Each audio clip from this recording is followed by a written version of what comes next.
എന്തായാലും വൻ സംഘം ഇതിന് പിന്നിലുണ്ട് എന്നതാണ് വരുന്ന വിവരങ്ങൾ. വിഴിഞ്ഞം ഇന്റർനാഷണൽ സീപോർട്ട് ലിമിറ്റഡിന്റെ പേരിൽ വ്യാജ കരാർ രേഖ ഉണ്ടാക്കിയാണ് ഈ തട്ടിപ്പിനുള്ള ശ്രമങ്ങൾ നടന്നത്. വൻ തട്ടിപ്പ് സംഘമാണ് ഇതിന് പിന്നിൽ പ്രവർത്തിക്കുന്നത് എന്നാണ് സംശയിക്കുന്നത്. തട്ടിപ്പിനിരയായ ആളുടെ സഹോദരൻ ഇപ്പോൾ നമുക്കൊപ്പം ടെലിഫോൺ ലൈൻ ചേരുകയാണ്. എന്നെ കേൾക്കാമോ? കേൾക്കാം. എന്താണ് നിങ്ങളുടെ അനുഭവം? എന്താണ്, എങ്ങനെയാണ് ഈ തട്ടിപ്പ് സംഘം നിങ്ങളിലേക്ക് എത്തിയത്? എങ്ങനെയാണ് അവരുടെ വലയിൽ അകപ്പെട്ടത്? ഇത് ഒരു ഓൺലൈൻ മീഡിയയിലൂടെ, ഫേസ്ബുക്ക് അക്കൗണ്ടിലൂടെ പരിചയപ്പെട്ട് തട്ടിപ്പിനിരയായ ആളെ കുറെ കാലങ്ങളായി ഫോളോ ചെയ്ത് ആളുടെ എല്ലാ വെയർബിൾസും പഠിച്ചതിന് ശേഷം ഇയാൾ പല ഐഡന്റിറ്റി ഉണ്ടാക്കി, ഫേക്ക് ഐഡന്റിറ്റി ഉണ്ടാക്കിയിട്ട് ഇവരുടെ ഏതൊക്കെയോ ബിസിനസ്സിലേക്ക് ക്ഷണിക്കുകയും അതിലൂടെ പൈസ ലൂട്ട് ചെയ്യാനുള്ള ശ്രമമായിരുന്നു. വലിയ വാഗ്ദാനങ്ങളായിരുന്നോ ഇതിനായി പറഞ്ഞത്? അതോ ഈ വിഴിഞ്ഞം ഇന്റർനാഷണൽ സീപോർട്ട് ലിമിറ്റഡ് എന്നൊക്കെ പറയുമ്പോൾ സർക്കാരിന്റെ സംവിധാനം എന്ന വിശ്വാസ്യതയിൽ അതിൽ വീണുപോവുകയായിരുന്നു? കാരണം അങ്ങനെയാണ് നമുക്ക് മനസ്സിലാക്കാൻ കഴിയുന്നത്. കാരണം നമുക്ക് ഇയാളെ കുറിച്ച് കൃത്യമായ ഡീറ്റെയിൽസ് ഒന്നും പറയാൻ ആദ്യം തയ്യാറായില്ല. കാരണം നമ്മൾ മനസ്സിലാക്കുന്നത് എന്തോ ബ്ലാക്ക് മെയിലിങ്ങോ അല്ലെങ്കിൽ എന്തെങ്കിലും അപായപ്പെടുത്തുന്ന പേടിയിലായിരിക്കാം ഇത്തരം ഡീറ്റെയിൽസ് ഒന്നും പറഞ്ഞിട്ടുണ്ടായിരുന്നില്ല. ഏതോ ഒരു ബിസിനസ് എന്ന് മാത്രമേ നമുക്ക് അറിയണ്ടായിരുന്നു. പിന്നീടാണ് നമ്മൾക്ക് മനസ്സിലായത്, ഈ ഒരു ഡോക്യുമെന്റ് കണ്ടപ്പോഴാണ് നമുക്ക് മനസ്സിലായത് ഇങ്ങനെയാണ് ഇതിന്റെ കാരണമെന്ന്. അങ്ങനെ നമ്മൾ ഈ ഡോക്യുമെന്റിന്റെ ഒതന്റിസിറ്റി അന്വേഷിക്കുന്നതിന്റെ ഭാഗമായിട്ട് നമ്മൾ വിഴിഞ്ഞം ബോർഡുമായിട്ട് ബന്ധപ്പെട്ട് അവിടെ DBS മാഡമായിട്ട് സംസാരിച്ച് ഇങ്ങനൊരു രേഖയില്ലെന്നും ഇതൊരു വ്യാജ ഒപ്പും ഒക്കെ സൃഷ്ടിച്ചിട്ടുള്ള രേഖയാണെന്നൊക്കെ മനസ്സിലായി. പിന്നെ അവരുടെ ഒരു പോസിറ്റീവായിട്ടുള്ള ഒരു ഇടപെടൽ കൊണ്ടാണ് നമുക്ക് ഇയാൾക്കെതിരെ. എത്ര നാളായപ്പോൾ ഈ തട്ടിപ്പ് നിങ്ങളുടെ ശ്രദ്ധയിൽപ്പെട്ടിട്ട് എത്ര നാളായി? കാരണം ഈ നമ്മളുടെ ശ്രദ്ധയിൽപ്പെട്ടത് ഒരു ഫെബ്രുവരി മാർച്ച് സമയത്താണ്. കാരണം ആ സമയത്താണ് ഈ പൈസ ഇയാളുടെ അക്കൗണ്ടിലേക്ക് ട്രാൻസ്ഫർ ചെയ്തത്. പിന്നീട് നമ്മൾ ആ മാർച്ച് സമയത്താണ് നമ്മൾ ഈ അക്കൗണ്ടുമായി ബന്ധപ്പെട്ട് പരിശോധനകൾ നമ്മളുടെ രീതിയിലുള്ള ഒരു അന്വേഷണം നടത്താൻ തുടങ്ങി. നിങ്ങൾക്ക് എത്ര തുക നഷ്ടപ്പെട്ടിട്ടുണ്ട്? ഏകദേശം ഒരു 20 ലക്ഷത്തിൽ താഴെ രൂപ നഷ്ടപ്പെട്ടിട്ടുണ്ട്. ഈ അക്കൗണ്ടിലേക്ക് പോയിട്ടുണ്ട്. ഈ സൽമാൻ അൽ ഫാരിസ് എന്ന ആളുടെ അക്കൗണ്ടിലേക്ക് പോയിട്ടുണ്ട്. അപ്പോ ഈ സൽമാൻ അൽ ഫാരിസിന് ഈ പൈസ എന്തിനാണ് കൊടുത്തതെന്ന് ചോദിച്ചപ്പോ പറയുന്നത് റയാൻ ബിൻ അഹമ്മദ് എന്ന ആള് പറഞ്ഞിട്ടാണ് അയാളുടെ സുഹൃത്ത് എന്ന് പരിചയപ്പെടുത്തിയ സൽമാൻ അൽ ഫാരിസിലേക്ക് ഈ പൈസ അയച്ചു കൊടുക്കുന്നതാണ്. പിന്നീടാണ് നമുക്ക് മനസ്സിലായത് രണ്ടും ഒരാൾ തന്നെയാണ്. കാരണം ഈ റയാൻ ബിൻ അഹമ്മദ് എന്ന് പറഞ്ഞ ആളും എന്റെ സഹോദരിയും ഫേസ്ബുക്ക് ഫ്രണ്ട്സ് ആണ്. ഓക്കെ, അപ്പൊ അതിലൂടെയാണ് ഇയാള് ഇതിലേക്ക് വന്നത്. പിന്നീട് സൽമാൻ തന്നെ നേരിട്ട് പ്രത്യക്ഷപ്പെടുകയും അവര് പല ബിസിനസ് വാഗ്ദാനങ്ങൾ കൊടുക്കുകയും ഒക്കെ ചെയ്തിട്ടുണ്ട്. ഈ റയാൻ എന്ന വ്യക്തി യഥാർത്ഥത്തിലുണ്ട്. റയാൻ എന്ന അതൊരു AI ചിത്രീകരണം മാത്രമാണ്. അങ്ങനെ ഒരാളില്ല. കാരണം റയാൻ എന്ന ആള് ശരിയായ പേര് സൽമാൻ അൽ ഫാരിസ് എന്ന് പറഞ്ഞ ഒരു മലപ്പുറം അരീക്കോട് സ്വദേശിയാണ്.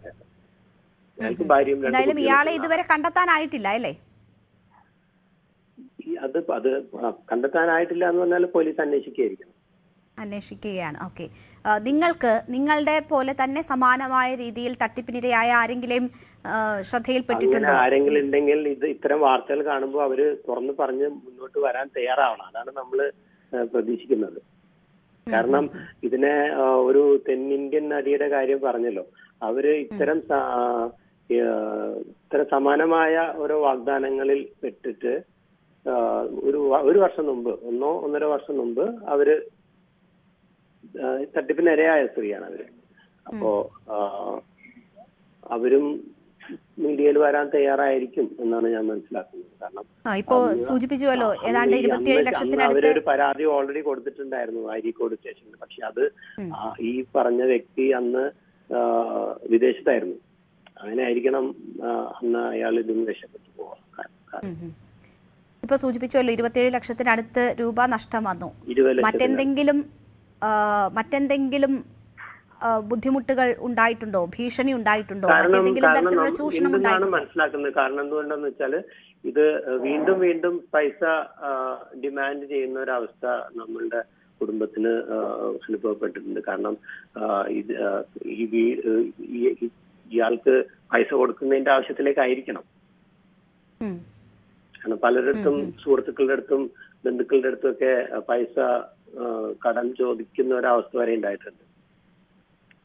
ഇപ്പോ മലപ്പുറം സ്വദേശി പറഞ്ഞോ അപ്പോഴാണ് നമ്മൾ ഇതിന്റെ ഒരു ഭീകരത മനസ്സിലാക്കുന്നത്. കാരണം ഇത് ഇയാളിഞ്ഞ് വല്ല ദേശദ്രോഹ എന്തെങ്കിലും കുറ്റങ്ങൾ ചെയ്ത് അതിൽ പങ്കാളിയാവരുതല്ലോ, ഇരകളും അതിൽ പങ്കാളിയാവരുതല്ലോ. ഓക്കെ. ഇപ്പോൾ മലപ്പുറം സ്വദേശി സൽമാനുൽ ഫാരിസിനെ പ്രതിയാക്കിയാണ് ഈ കേസ് എടുത്തിട്ടുള്ളത്.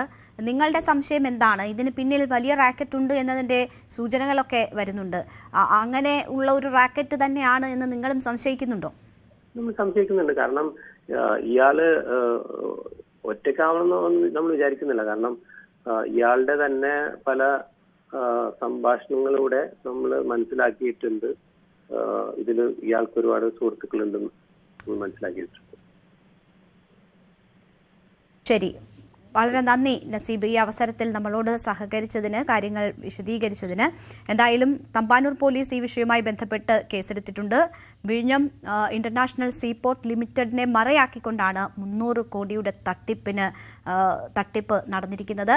എന്തായാലും സാമ്പത്തിക ലാഭത്തിനായി വിസിലിന്റെ പേരിൽ വ്യാജരേഖ ഉണ്ടാക്കിയാണ് ഈ തട്ടിപ്പ് നടന്നിട്ടുള്ളത്. മലപ്പുറം സ്വദേശി സൽമാനുൽ ഫാരിസിൻ കൂടാതെ ഇതൊരു പിന്നിൽ വലിയൊരു സംഘം തന്നെ ഉണ്ട് എന്നതാണ് ഇപ്പോൾ സംശയിക്കപ്പെടുന്നത്. ഇപ്പോൾ നസീബ് സൂചിപ്പിച്ചതുപോലെ സമാനമായിട്ടുള്ള അനുഭവമുള്ളവർ ഒരുപാട് പേരുണ്ടെന്ന് അവർ സംശയിക്കുന്നുണ്ട്. അങ്ങനെയുള്ളവർ കൂടി രംഗത്തെത്തണം എന്നത് അവർ ആഗ്രഹിക്കുകയും ചെയ്യുന്നു. എന്തായാലും പോലീസ് വലിയ രീതിയിൽ ഇതുമായി ബന്ധപ്പെട്ടുള്ള അന്വേഷണങ്ങൾ നടത്തുന്നു. തട്ടിപ്പിൻ്റെ ഓരോ പുതിയ മുഖങ്ങളാണ് നമ്മൾ കാണുന്നത്. അതിന് ഔദ്യോഗിക സംവിധാനങ്ങളുടെ വ്യാജ പതിപ്പുകൾ പോലും അനായാസം സൃഷ്ടിക്കുന്നു. അങ്ങനെ ആളുകളെ തെറ്റിദ്ധരിപ്പിക്കാൻ കഴിയുന്നു. പുതിയ സാങ്കേതിക സംവിധാനങ്ങളൊക്കെയും തട്ടിപ്പിന് വലിയ വിദഗ്ധമായി ഉപയോഗിക്കുന്നു എന്നതിൻ്റെ ഒരു ഉദാഹരണം കൂടിയാണ് ഇത്. എന്തായാലും വലിയ മാനങ്ങളുള്ള ഒരു കേസാണ് ഇത് എന്നാണ് സംശയിക്കുന്നത്. വാർത്തയുടെ വിശദാംശങ്ങളാണ് വി വിനോദ് നൽകിയത്. ഒരിടവേള കൂടി.